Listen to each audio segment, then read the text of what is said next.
Енді сол Манчестер Сити Реал Мадрид матчынан бастайық. Супер матч. Есет? Шаршатып жіберетін матч қой негізі.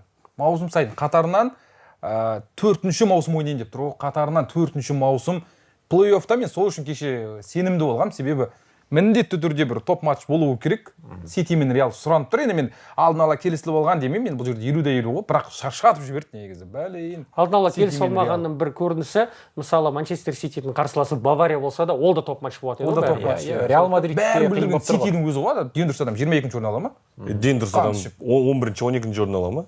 Ден дұрыстар жүр ғой төбеде 1-ші, 2-ші орын алып. 11-12 нормально. Бір енді 22 деген не сұмдық ғой, Англия чемпионы болып алып, ұятсыздар. Енді сол 22-ші орындағы команда Реал Мадрид ұшырып жіберсе қалай болар екен? Сол ғой. Ол да мүмкін ғой, сол ғой. Намысымызға тиіп кетеді ғой ертең ол. Оның үстіне енді қатарынан 4-ші маусым және соңғы 6 маусымда 5-ші рет ойнайын деп тұр ғой. Және кім ұтқаны әрдайым ұтқа шығады, әр чемпионаттың бір чемпионаттың командасы сияқты да, жылына 2 рет тұрақты түрде ойнап тұрады. 4-ші қатарынан деп тұрсың ғой. 4-ші қатарынан деп тұрсың, осыған дейін 3 рет бір-біріне қарсы түсті. Сол кезде 2 рет Реал Мадрид жеңіске жетті, 1 рет Манчестер Сити. Және әр қайсысында сол осы екі жұптың жеңімпазы УЕФА Чемпиондар Лигасының жеңімпазы атанды. Кім жеңеді? Мысалы, Чемпиондар Лигасының жеңімпазы ақпанда белгілі болайын деп тұр ғой сонда.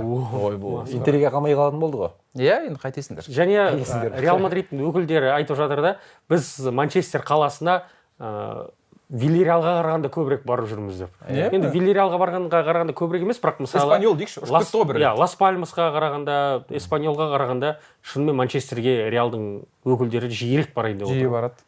Ей, жігіттер, Әбдіқадыр Хусанов деген бауырымыз. Сантьяго Бернабеуде ойнайын деп жатыр, Құдай қаласа. Хусановқа осы қаңтарда Манчестер Ситимен қатар Реал Мадридте қызықты ғой негізі. Қорғаныс шебін күшейту үшін Хусанов Ситиге кетіп қалды, бірақ ойлашы, өзбек қорғаушысы Чемпиондар Лигасында Манчестер Сити сапында Реалға қарсы ойнайды. Сантьяго Бернабеуде. Сұмдық қой, иә. Тамаша болайын деп тұр. Ойнайтын шығар енді. Иә, Чемпиондар Лигасының жалпы кезеңдегі соңғы 2 ойынға Хусанов қатыса алмады, бірақ плей-оффта қосымша футболшыларды тіркеуге болады, сондықтан біздің көршімізді, бауырымызды сол Реалға қарсы ойында күтеміз.